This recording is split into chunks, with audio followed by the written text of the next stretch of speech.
Graça e paz, amados, tudo bem? Quero compartilhar uma palavra rapidinho com vocês e eu quero começar lendo o que está em Mateus, capítulo 6, versículo 31, diz assim: Portanto, não fiquem preocupados perguntando: onde é que vamos arranjar comida? Ou onde é que vamos arranjar bebida? Ou onde é que vamos arranjar roupas?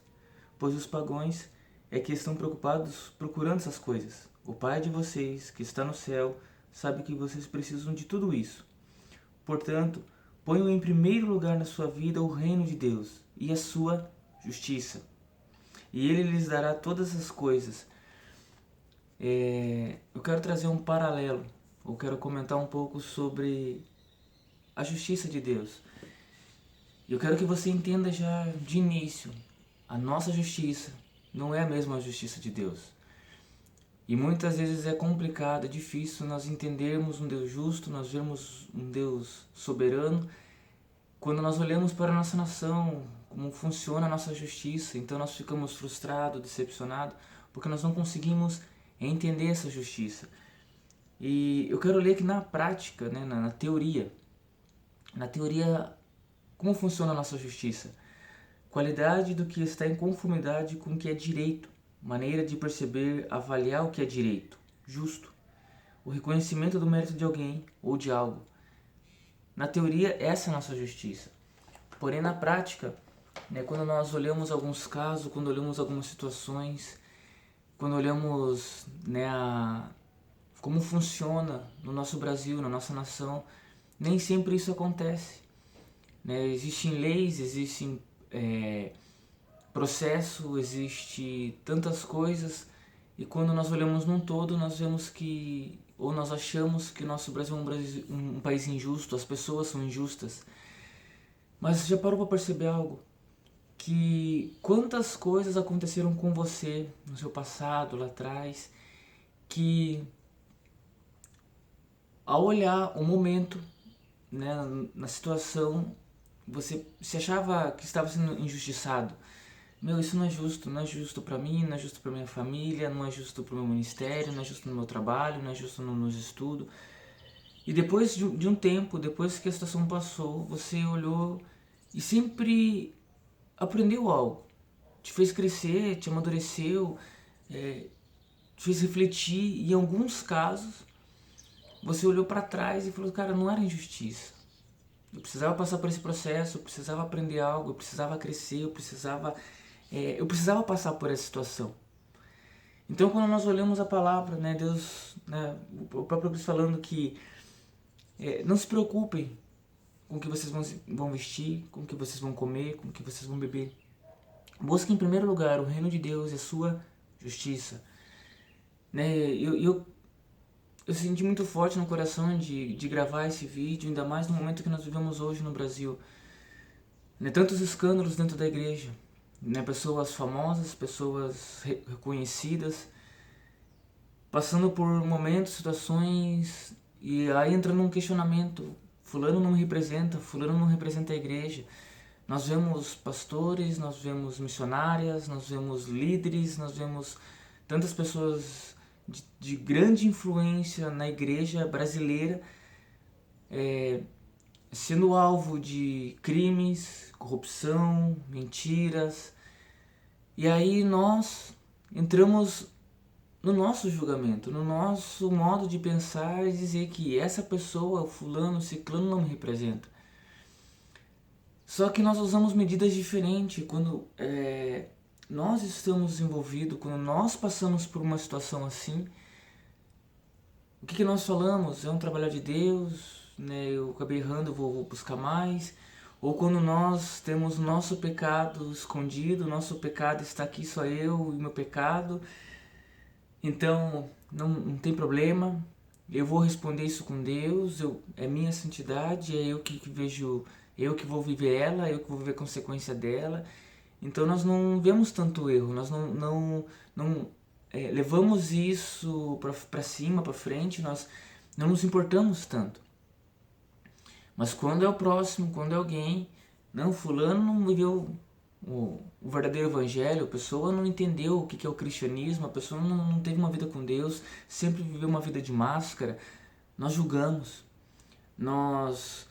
Quando é conosco, nós nos preservamos, nós queremos tratar, nós queremos que Deus nos trate. Deus, eu tenho um pecado, eu preciso vencer esse pecado no meu dia a dia, no meu particular, não me deixe ser envergonhado, me ajuda a vencer. Muitas vezes nós vivemos dessa maneira, nós buscamos e precisamos realmente de Deus, viver o verdadeiro arrependimento. Mas e quando é o próximo? Quando é alguém de influência? Nós já pegamos as pedras, nós já atacamos, nós já nos defendemos dizendo assim, não me compare com fulano. Posso dizer algo que eu entendo? Quando Deus olha para o Brasil, para a nossa nação, Ele não vê placa de igreja, Ele não vê uma igreja evangélica, uma igreja tradicional, pentecostal, avivada. Deus, Ele não olha igrejas católicas, igrejas, placas, estilos de igreja. Quando Deus olha para a terra, Deus olha para o Brasil, Ele vê filhos. Ele vê aqueles que estão buscando a palavra, aqueles que estão buscando viver o que Ele deixou. Então quando Deus olha para a terra, Ele olha, este filho é obediente, este meu filho me traz alegria, este filho me traz orgulho. Ou não, esse filho ainda está em desobediência, esse filho precisa viver um alinhamento, esse filho precisa ainda de uns ajustes, esse filho ainda precisa, né, ainda passar por algumas coisas para aprender que ele depende de mim. Quando Deus olha para a terra, Ele olha filhos. E nós não entendemos isso, nós achamos que a justiça de Deus é um castigo, que a justiça de Deus ela vem para arrebentar. Entenda, Deus é a justiça. Só que não a nossa justiça, não a maneira que eu e você nos conhecemos. Nós precisamos responder por algo terreno quando praticamos algo errado. Nós vamos responder a isso. Mas vamos responder muito mais o reino dos céus, a justiça de Deus. Se nós recebemos algo da parte de Deus, da palavra de Deus, nós precisamos viver isso.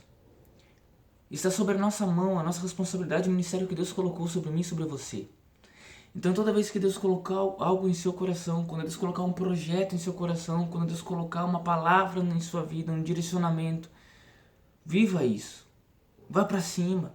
Creia num Deus vivo e verdadeiro. Creia num Deus que pode todas as coisas. Quando Ele promete, Ele vai cumprir. A palavra fala que Ele não é um Deus um homem para mentir, um Deus mentiroso. Ele é justo. Ele é verdadeiro. Ele é o caminho, Ele é a verdade, Ele é a vida. Então não use nossos padrões para colocar os padrões de Deus em sua vida. Nós precisamos sim ser pessoas que vivam a santidade, pessoas que vivam o que pregam. Então quando nós olhamos grandes missionários, grandes homens de Deus errando, sim, são pessoas que nos representam. E às vezes é difícil falar isso, mas quando nós olhamos e queremos separar essas pessoas, separar pessoas que erram da nossa vida, nós estamos julgando. Porque se você olhar hoje, infelizmente, a igreja brasileira é uma igreja corrupta. A igreja brasileira é uma igreja infiel. A igreja brasileira é uma igreja ainda que precisa viver o verdadeiro arrependimento. Então, quando pessoas erram, nós queremos julgar, nós queremos falar assim, não, fulano e ciclano não representa. Quando grandes homens de Deus caem num vício, quando há separação, quando há tantos erros, nós ficamos sim tristes, nós ficamos sim frustrados, nós não queremos errar. Eu tenho certeza que você não quer viver uma vida de pecado, eu tenho certeza que você não quer viver uma vida de erro, uma vida infeliz, uma vida longe dos caminhos de Deus. Queremos sim que as pessoas olhem para nós e vejam algo diferente, queremos sim que as pessoas olhem para nós e vejam, eu vejo Cristo em você, eu vejo o reino de Deus em você, eu vejo o Pai usando sua vida. O nosso particular com Deus, ele reflete quem nós somos perante os homens. Então, se em algum momento nós errarmos, se em algum momento nós pecarmos, se em algum momento nós nos desviarmos do caminho, é porque em algum momento no nosso particular com Deus, nós deixamos, nós diminuímos, nós erramos. Então eu volto, eu já disse isso num vídeo, priorize seu particular, priorize o seu relacionamento com Deus.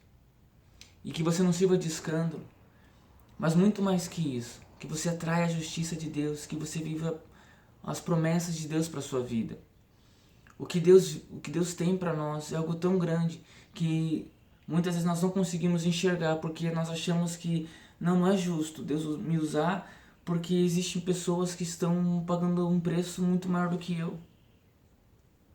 A nossa mente não é a mente de Cristo. O nosso caminho não é o caminho de Cristo. Deus ele tem algo muito maior, muito melhor para mim, para você. Então, que você viva todas as promessas e os projetos que Deus tem para você, buscando em primeiro lugar o reino dele, a justiça dele. E eu tenho certeza que você verá os frutos na sua vida. Que Deus te abençoe e que Deus te guie num caminho que ele tem para você e que você viva a vontade dele, pois a vontade dele é boa, ela é perfeita, ela é agradável. A vontade dele é a justiça. Deus abençoe. Tenha um ótimo final de semana, uma ótima semana e que os teus caminhos sejam guiados pelo caminho do Espírito Santo. Amém.